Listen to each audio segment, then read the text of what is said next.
Assalamu alaikum wa rahmatullahi wa barakatuh. Walaikum salam wa rahmatullahi wa barakatuh. This is Talib Kareem Muhammad. I am a engineer. I'm a lawyer. I am a technology entrepreneur. We have built a platform that helps people to find seasoned lawyers, like none other than our beautiful brother Tarek Davis, as easy as getting an Uber. And for the past decade, I've been running a nonprofit organization based in DC, but has helped young people across the country to connect them with seasoned mentors, particularly in the technology sector, as a way of keeping them safe from violence. And I am honored to be here in New York, in particular in Brooklyn, in the house, to talk with you all about, first of all, the connections between what we're doing here and what you all have done already by electing a pro-Palestinian, pro-affordability, pro-peace Muslim as your mayor of New York, and how we pray that we will do the same in D.C. So again, it is the reason why it's an honor to be here is because actually my origin story starts from a law firm similar to this law firm. I, along with my partner, another Muslim brother, who was the former president of the National Bar Association, Kevin Judd, we had a law firm that was at that time the largest Muslim law firm in Washington, D.C. It was called Kareem and Judd. And the beautiful thing about this is that this brother was actually my mentor. He had graduated from law school before I started law school. So he was, a legend in my law school at Howard University School of Law. And I'll even go back a little bit further, is that when I was in undergrad, I had no idea about actually going to law school. So I didn't really get the idea of going to law school until I got involved with student government, and people were like, yeah, that's, we're all doing. And so I said, okay, well, maybe I should do that as well. And one of the reasons why I also thought that that might be a good thing is because I started my career, I started my, kind of academic journey wanting to become an astronaut. My mother and my father were some of the pioneers in the science and technology movement before they even created this word called STEM. And so they started a science and technology daycare center from the basement of our house. And so we grew up learning about all the scientists and engineers like Elijah McCoy, Charles Drew, all the black astronauts were pasted on our basement wall. And so, I thought and dreamt about becoming, an astronaut. I don't know if you guys are old enough to remember the $6 Million Man. Probably some of you don't remember that. But my thought was to be like Lee Majors, $6 Million Man. He had bionics and they make him faster, stronger. So that was my idea. I wanted to be an astronaut, and so I went to the United States Air Force Academy. I got a nomination from Congressman John Conyers, a legend, one of the founders of the Congressional Black Caucus, and that's what I went. But my parents were, again, hesitant about me going there because we were Muslim. And, they knew that I would be probably the only Muslim there. And gratefully, actually, there were a couple other Muslims who were from different parts of the world. That we had an exchange program with one brother from Pakistan and I think another brother from Kenya who were Muslims. But in terms of American Muslims, I was the only one. And they knew that it was going to be hostile for me. And I didn't understand my parents. I thought that they were just saying that I couldn't do it. So I felt like, they were basically underestimating my resolve and my strength and my rigor. So I decided to go and try to prove them wrong, if you will, and show them that I could do it. But I didn't understand until I got there what that whole society was about. And that's when I began to understand how the system in this country is rigged against people who are trying to do the right thing. And that's where I first experienced systemic racism right there at the United States Air Force Academy. And I was a champion boxer I was able to beat the kind of legend of the boxing and the entire student community as a freshman, and that like brought me instant fame while there. But that wasn't enough. I was also an astronautical engineering major, the only African American actually in the program at one point. And then there was a couple others after me, and so, but that wasn't enough, and so they continued to target me, and ultimately I left the academy, and then I came to Washington D.C. to finish up my degree at Howard. But as I said, I never thought about going to law school until getting involved in student government, and I began to think that maybe since again I could not become an astronaut the kind of traditional way, which is going through the academy, becoming a fighter pilot, going on to from the kind of fighter pilot ranks into becoming in the astronautical ranks.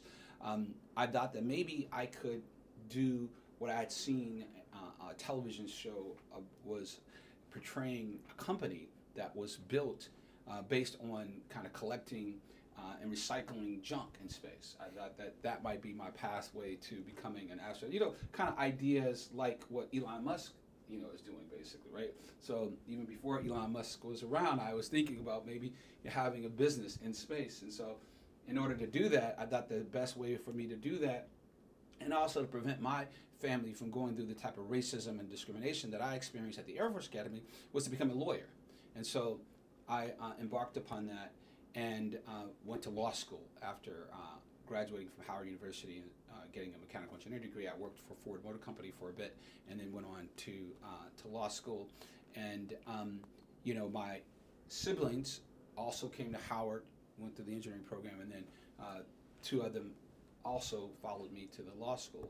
And so that's what we did at Howard University. We kind of created a community of young people, my siblings and other young people who kind of, were in the MSA and, were doing positive things in our community, involved in the campus community, involved in the off-campus community. So that's what I've been doing for 30, 35 years, really committing to the community.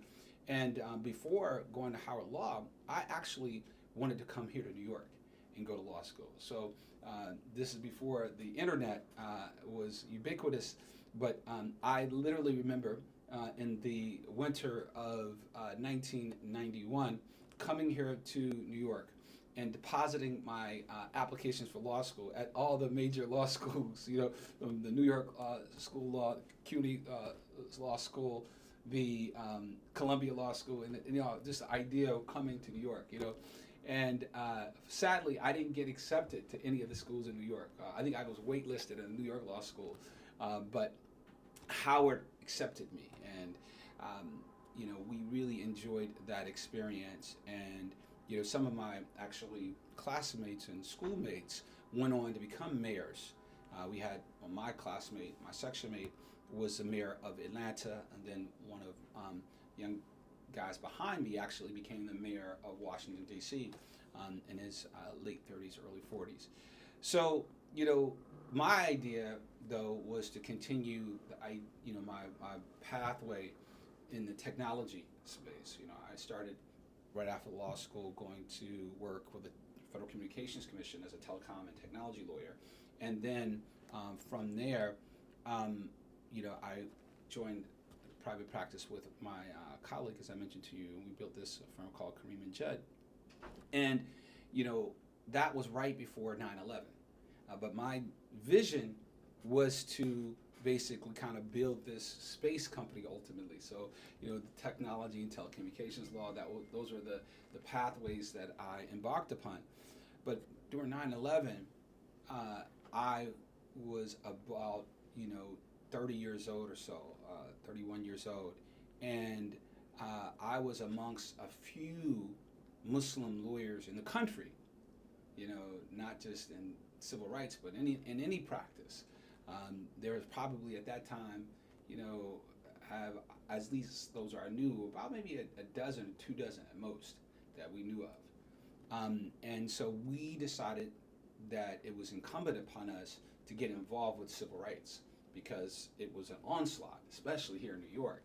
And so we created what we built at that time, which was the first Muslim um, legal and education fund called the Muslim Legal Defense and Education Fund, kind of modeled after the NAACP Legal and Education Fund.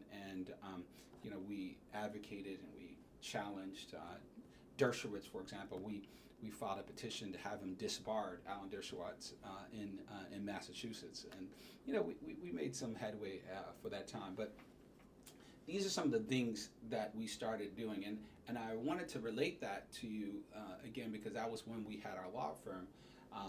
Because really, what you all are doing here in New York, you might not see the impact, but what you all are laying the foundation for something humongous. The people around this table are likely to become, either mayors or governors or judges. And you might not know this, but inshallah, you'll see it. And inshallah, our sister Jihad, I would love to. I told her, they don't make her a judge in New York. Inshallah, we'll make her a judge in New York, in D.C. But the beautiful thing about, again, what you all are doing was played out. One of my young associates, somebody who was sitting around the table like you all, is now the county executive in Prince George's County.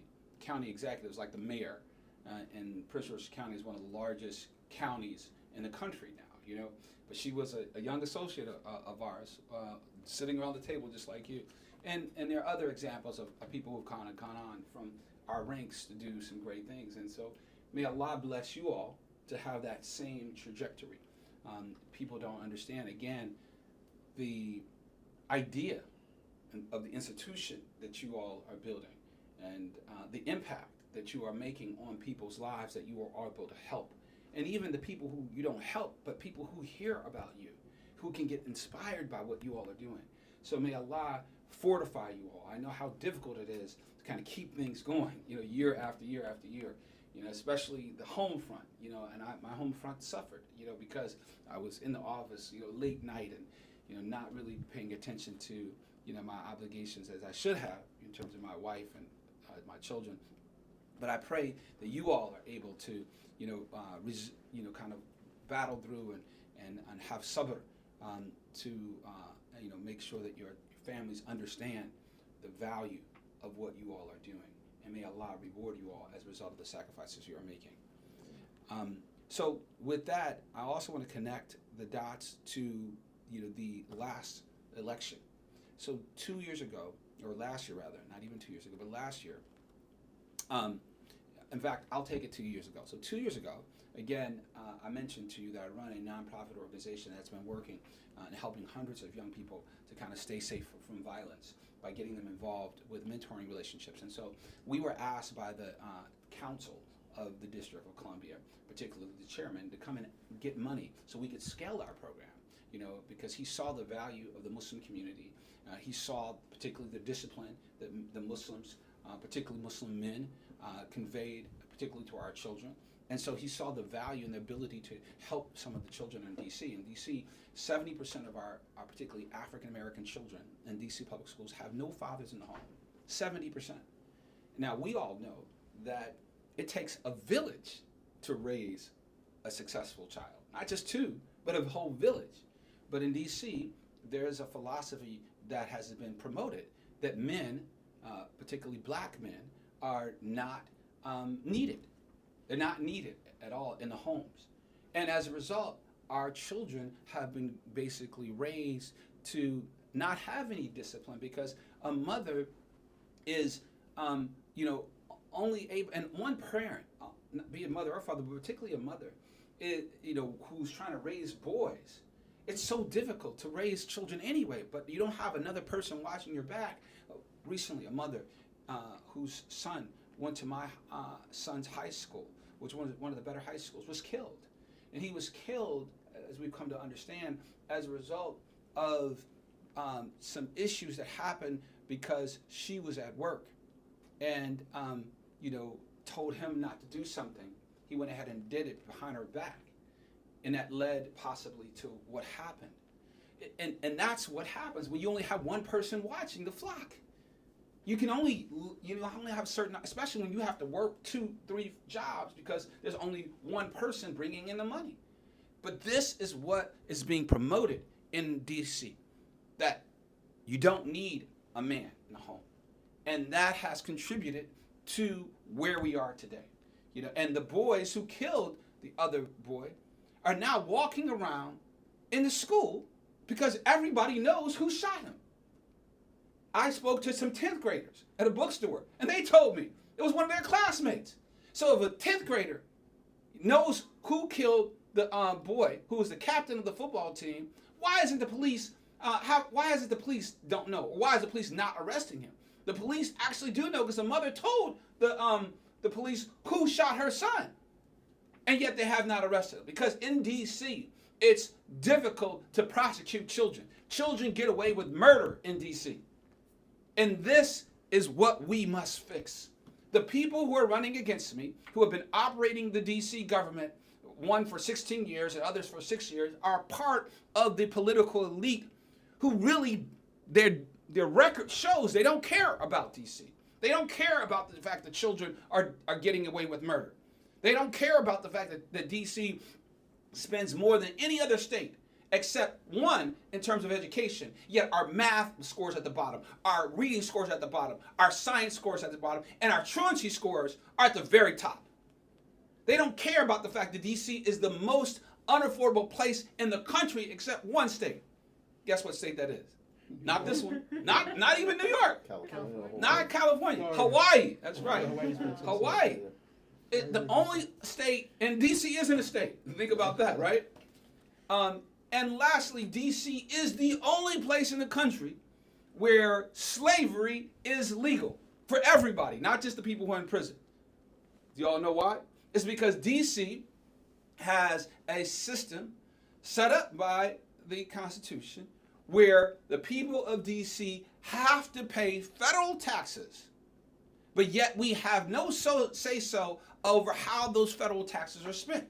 So our taxes are used to bomb children in Iran, bomb children in Palestine, bomb children and kill children in Sudan and Somalia and every other place around this country, or the world rather, and yet we have no say-so. And so by definition, when your labor is extracted from you and you are not able to say how that labor is spent, that makes you, by definition, a what? Go ahead, say it. A slave. People don't want to say that. Because I go, oh, can you say that? Is it political? No, that is the reality. Now, it is true that we are voluntary slaves because we can leave D.C., right? Right? Not like some of our ancestors, right? But we can leave D.C. But the fact is that slavery is something more than just the idea of shackles on the hands. Slavery is about shackles that were on the mind. The majority of the slaves didn't have shackles on their arms and their legs, but they had a system that was instilled in them to position them as servants and have no desire to leave that plantation mentality, whether they are working on a physical plantation or in someone's home or in somebody's store. It's a mindset. And so the mindset of slavery that existed in the 1800s continue to exist today, particularly in Washington, D.C. And our goal is to make, again, D.C. safe, affordable, and free as the 51st state. And that is the reason why they did everything they could to prevent me from getting on that debate stage, like Mamdani was able to do.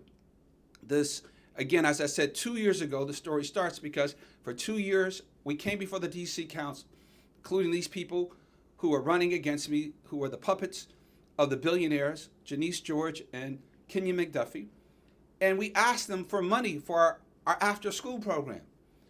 The boy in my son's school was killed at 4:35, shot at 4:35. Our program at STEM for Us would have had children from 3 to 6, which are the most dangerous hours of the day, in a place that's safe, first of all, in a place where they're getting help doing their homework.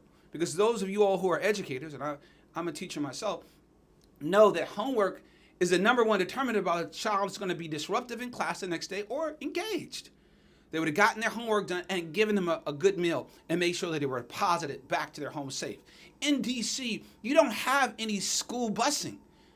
I don't know if you all have it here in New York, but in the surrounding jurisdictions of D.C., they have programs where children are picked up from their homes or from their neighborhoods and deposited to the schools and brought back. That shows you we don't care about our children. And the people who are running our government don't care about our children. And that's what they have allowed to happen. Again, under my watch, prayerfully, we will have our children picked up. And those children whose parents are not at home will have a safe place to make sure that the children are getting their homework done until their parents are at home, so they can basically make sure that their children are safe. This is what we plan to do. In addition to that, prayerfully, but before I talk about what I'm going to do, let me connect it to the excellent movement that you all built here in New York. So after 2 years of not having, again, the council vote for us, they said that they couldn't find money for our program, but they found billions of dollars to give to their billionaire, clients. Think about that. We're their constituents, but yet we can't get legislation in the D.C. Council. Who can? The billionaires. First of all, the owners of the Washington Wizards got a $500 million, basically $500 million grant to build and develop the MCI arena. $500 million. On top of that, they say, okay, Tyler, we'll come back the next year. We didn't have money for you. We'll come back next year. I said, okay, cool. I worked with them. Again, as I said, I was the chief of staff of the large D.C. government agency. I worked in the council. I was a counsel for the mayor. So I knew, these people, and they were like, okay, come back. I was like, no problem. Again, I didn't understand what was going on. Cool, I'll come back. I came back the next year. Made sure that my paperwork was even better than it was the first year.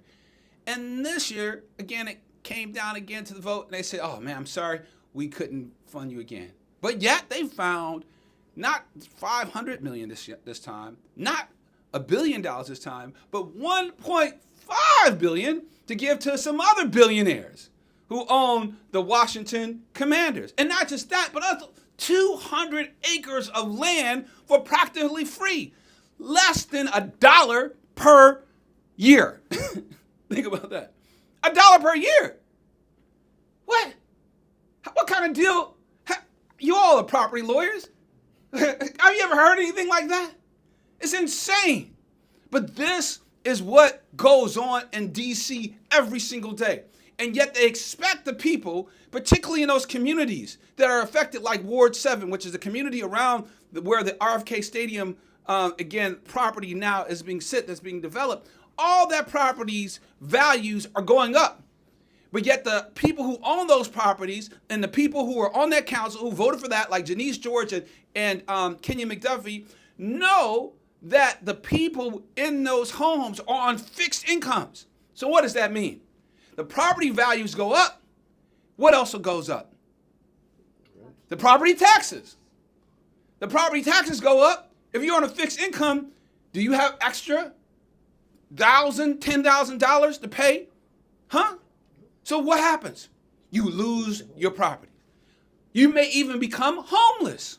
And those lands have been, again, handed on from generation to generation. These are the homes or the places of last resort for a lot of families. If you know that, you get into trouble or you don't have a place to stay, you can always go to grandma's house or grandpa's house, right? But when those homes are taken, then the people who, again, look at that as a safety nest, are now without that safety net. And they go on the streets. And the people who voted for that legislation knew, but because they are the, puppets of the billionaires, they don't care. And so after 2 years in a row seeing this failure and neglect, a mentor of mine said, Talib, we need you to run for mayor, brother, because nobody else is willing to call these people out. You're the only person who's going to do it. And he said that, I was like, no, that's not me. I got my nonprofit. I got my, my company here. We're trying to, make $1 billion so we can basically go out and expand the work that we're doing for the young people. And he said, look, man, the bottom line is that if you become mayor, you'll be over $22 billion. Imagine the good that you can do. Second of all, he gave me 3 facts that were about to happen. He said, first of all, the federal government is going to try to take over D.C. A couple weeks later, that's what happened. Then after that, he said, the mayor isn't going to run again. Come to find out, she decided she wasn't going to run. And then finally said, brother, you might not know of this guy in New York. Nobody's ever heard of him, but his name is Zohran Mamdani. He's a Muslim like you, and he's getting ready to become the mayor of New York. Watch out for him. And when it happened, I began to think that maybe Allah was trying to tell me something through this brother. Who, again, this wasn't the first time he told me the last cycle that I should run. But I was like, well, maybe, this is what Allah wants me to do. You know what I mean? I've been in the community doing this work for like 35 years. You know what I mean? I have a whole lot of contacts. I understand what needs to happen in order to change the trajectory, particularly for our youth, from failing to succeeding. Why not? And brothers, alhamdulillah, and sisters, I decided to go make Umrah. And Allah, really kind of cemented it, particularly there. And I asked Allah to send me back, if he chose to send me back, to do this work for him. And when I came back, a brother checked me. He's like, well, brother, what are you doing? Why are you, just one of these brothers running for office? Got a lot of Muslims running for office, and oftentimes they sell out when they get in office. Well, so what are you doing? And he said, brother, really what this has to be is dawah. This has to be you calling the people from ending their devotion and their worship of money and status and social media and cars and, the things that are about creation to the one who created creation. That's the problem. That's where the corruption starts. You sell out when you basically are in service in government for money. When that's your motivation, somebody offers you more money, then you sell out. If you're there because you want to become famous and people give you a platform, you want to have yourself on TV, and then they threaten you to basically expose you in order to get you to basically vote for them, then you sell out. If they even threaten your family and you are in business to be able just to help your family, and so therefore they say, okay, we'll hurt your family, then you sell out. He said, the brother, only way that you can do this and avoid selling out is if you commit yourself to making your campaign a campaign that seeks to invite the people to the path of the right, path of Islam, the path of success in this life and the next. And so basically that's what we're doing. This is what we call a prophetic inspired public policy campaign. We are calling people to the right path, to end, again, the violence in our community through the idea of amana. Because the Prophet ﷺ, as you know, was as-Sadiq al-Amin. He was the one who promoted both safety of the body and safety of the property. And that's why people trusted him. Second of all, we want to make sure that we are not exploiting the poor. As you know, even in the Quran al-Karim tells us, A'udhu billahi min shaitanir rajim, bismillahir rahmanir rahim, Ya ahli kitab, لا تعبدون إلا الله وبالوالدين إحسانا وبذي القربى واليتامى ومساكين وكل الناس بالحسنى وأقيموا الصلاة وآتوا الزكاة ثم توليتم إلا قليلا منهم وأنتم معرضون. Allah says in the Quran, again, before even salat, is your obligation to be kind and to be gentle and to support your family and your elders. And then after the elders are the yatama. The yatama or the yatim are the people who are orphans. And again, if you don't have a father in your home, that means that you are by definition in Islam an orphan. 70% of our children in DC are orphans. Our obligation is to them. It is to actually, first of all, make sure that we end this idea, again, of not teaching marriage in the home. So, again, the idea of delayed gratification, the idea of delaying sex before marriage. All these things are not even taught in DC public schools. And inshallah, that's our idea. To restore DC public schools into becoming systems, not just, again, to warehouse and keep children until their parents are out of work, but to truly become workforce development centers of teaching people what true success is, starting as a successful member of the family. So we want to transform the idea of a school to become like a workforce development center.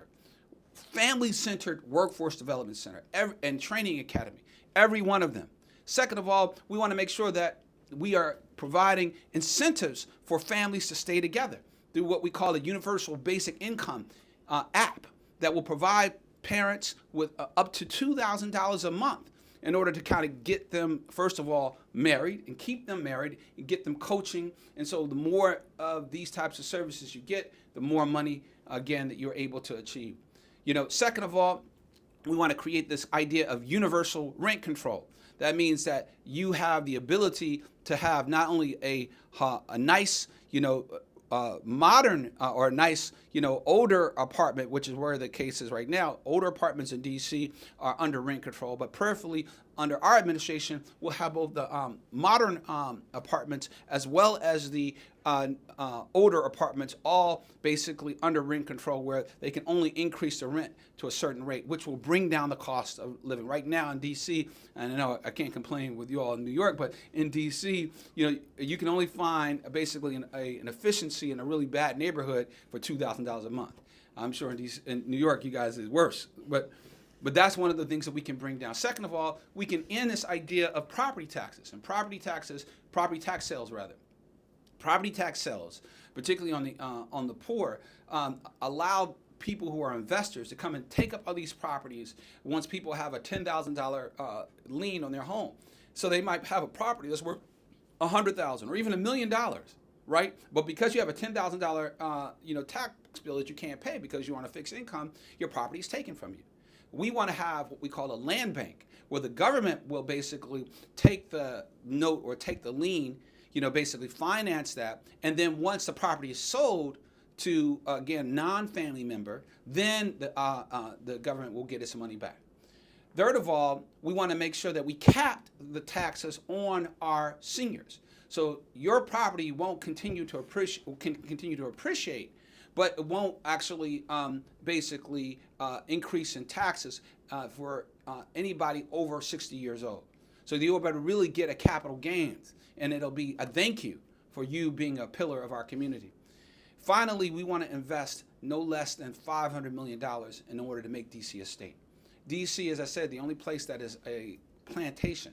And the D.C. government, again, these people who are running D.C. government, like Janice George and Kenya McDuffie, have voted for only pennies, not even pennies, but 0.002 cent on every D.C. dollar goes to end the slave state that we're in. That's because they benefit from it. As you know, Malcolm used to talk about there being two types of Negroes, right?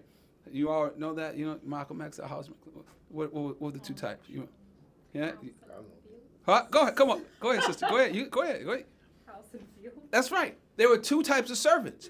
One was the field servant. That's the person who was in the field doing the manual labor, the one who would be constantly praying that there would be a firestorm that would basically sweep the house on the plantation and burn it all down so then they could escape. But then there was a house servant. And the house servant benefited from the status quo. And so they did not want the status quo to be broken because they had worked hard to get to that position where they were a little bit better than the field servant. And so when there was a fire, they worked harder than the master to put out the fire. Think about that. Why? Why would a servant work harder than his master to put out the fire? Safety. Well, no. Why would you work harder? They got a You're taste protected. of the power. The reason why they would work harder, not than the field Negro, but from the master, because the master knows he can go and get another house at any time. But the order that had been set up where that servant was again in a position of power, that was at risk. And he knew, or she knew, that couldn't be replicated that fast. If the plantation was gone, they would be sold and back to their status as a field Negro. They feared that. And that's the reason why you have sellouts in Washington, D.C., like the people who are running against me, selling out their people at every drop of the dime. And yet, now they've come to the same people that they sold out and are telling us that we should vote for them. because those are the people have been promoted by the media. And the media, if you look at go and look online, they would say there's only 2 people really running for mayor. And that's the reason why I decided to, instead of staying as a Democrat, because again, they learned about what Mamdani did. He came out of the blue. You know what I mean? He stood up for, again, not bowing down to this Israel first, kind of policy that all the other people talked about. Oh, well, where are you going to go? The first place you're going to go as mayor. And all of them said, we're going to go to Israel, right? And Mamdani said, well, no, if I want to visit some Jews, I'll stay here. Go to Brooklyn, go to Manhattan. You know what I mean? I'm going to serve the people of New York. Well, how revolutionary was that, right? But the people loved it, and that is what propelled Mamdani to become the mayor. They saw that, and they didn't want, again, that type of virality to happen again, so they denied me from being able to be on the television debate stages. They, again, prevented me from getting access to the voter rolls. They took down my signs, and they made it impossible for me to get on the ballot, basically. And so what we decided to do is that we're going to pivot to become an independent candidate, but we need your help. So as we conclude, I'd like for you all, everybody have phones? Can you raise your phone here? Your phone, pick up your phone since you don't have your phone in here. Okay, great. I'd like you to scan that QR code, first of all, if you can. And if you actually go to scan, you can do that.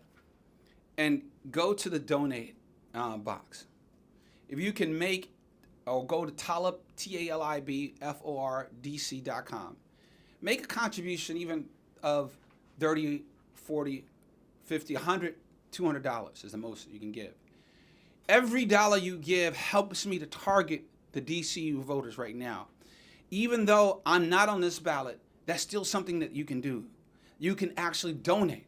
And if you can donate now, then your dollar, those who are outside of New York or DC, your dollars will help me to engage people in DC. And if you're in DC, your dollars of at least $40 will help me to get a grant that the public, that's the tax dollars support, a public campaign finance grant of up to $1,300,000, so $1.3 million I can get access to. And then with that money, I can go toe-to-toe with the billionaire funded candidates. And we can become the next mayor of Washington, D.C., even as an independent. And brothers and sisters, in conclusion, I say to you that this idea of success, as you know, is first of all not based upon our work. Nasr is from Allah. You know what I mean? The victory is from the Creator. And so every day that we are out here inviting people to end their devotion to money and to fame and to cars and to abandoning their children and to disrespecting their elders and to violating their relationship with the Almighty, every single day that we are out here doing this work, we win. We win. And so every dollar that you make in terms of donations to this campaign, you are winning. Allah is the determinant of the future. We have, nevertheless, the ability to at least control our intentions. So I ask that you do 3 things. First of all, make, again, $40, $50, $100, $200 today. Second of all, spread the word. We're having, inshallah, a fundraiser tonight at the Safari restaurant, which is right next to in Harlem, right next to the Masjid of Islamic Brotherhood. As you know, that masjid was inspired and created by the followers of Al-Hajj Malik al-Shabazz. Our beautiful Imam Talib, rahmatullah alayhi. Imam Talib Abdul Rashid was the Imam right up until he passed away. And as you may know, Imam Talib was one of the mentors of Mayor Mamdani.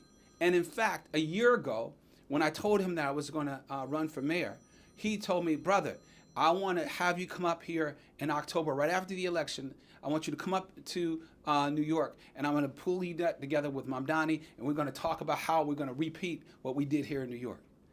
And alhamdulillah, as Allah would have, our beloved Imam died in October, right after the election, pretty much. And so we didn't get a chance to meet with Mamdani then, but I recently met with one of his director of African Affairs. And so inshallah, maybe we might meet him tonight. I don't know, but if you all would love to come and join us, we're going to be at the beautiful Safari restaurant, enjoy some good food. But I do believe that Imam Siraj or Hajj will be there. So at minimum, we'll have one VIP in the house. So again, please spread the word. Second of all, spread the word. And then lastly, at minimum, قال رسول الله صلى الله عليه وسلم الدعاء سلة المؤمن. الدعاء سلة المؤمن. The most valuable weapon that we have in our arsenal is what? Our dua. And I'll tell you, brothers and sisters, since this brother, one of my friends, I call him, for years, since he's joined Abe Legal, which is, again, a platform right now, we're probably the biggest technology platform, legal technology platform, promoting lawyers of color, Muslim and black and brown lawyers in the world, in the country particularly. But